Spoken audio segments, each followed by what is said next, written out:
Thomas the Tank Engine was feeling very happy. His blue coat shone in the sun, he was right on time, and all around his branch line, the countryside seemed prettier than ever before.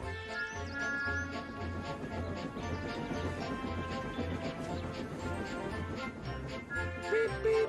Good morning, Percy, he whistled. My branch is the pride of the line, wouldn't you agree?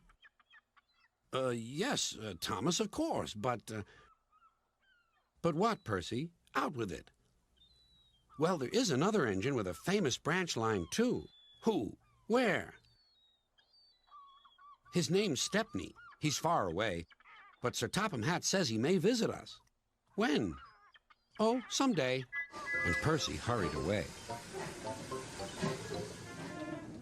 Meanwhile, Stepney was puffing steadily along his line.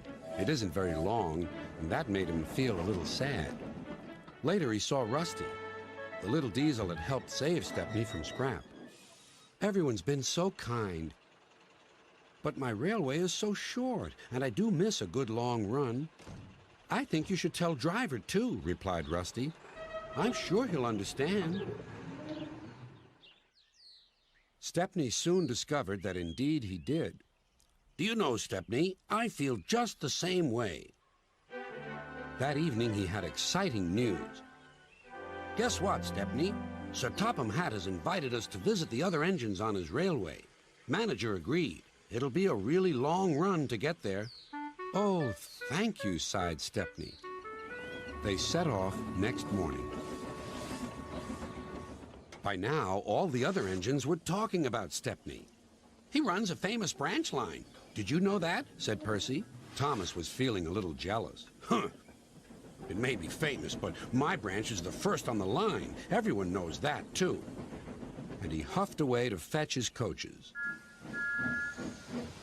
Look, squeaked Percy. Why have they all come? There's no train yet. But Percy was wrong. The signal dropped, and from far away an engine whistled. Here he comes, yelled Douglas. Stepney puffed proudly through the junction.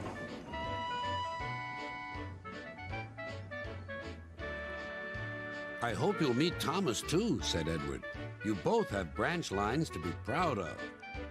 Then Stepney set off to help Duck shunt coaches in the yards, and they worked happily together all afternoon. At last, Thomas arrived. Sorry, can't talk. It's time for my last branch line train. Mustn't be late.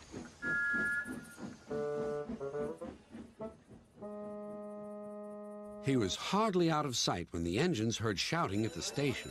Moments later came the alarm. Stop all trains. The signalman answered the telephone. A special, is it? I see. Thomas was impatient. Why are we waiting? My passengers are being delayed. Sorry, Thomas, said his driver. We're being shunted to allow another train to pass. Soon they heard an unfamiliar puffing sound. There was Stepney with his headlamp swaying and whistle blowing. He gathered speed and disappeared. Well, bust my boiler, said Thomas the Tank Engine. Next morning he was still fuming. Shunted. And on my own branch, too. It's a disgrace. I'm sorry, said Stepney. I was a special. Why?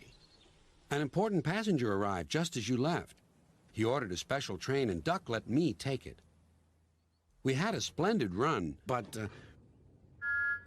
finished Thomas, it can make an engine nervous not to know the line. Exactly, said Stepney. You're such an expert.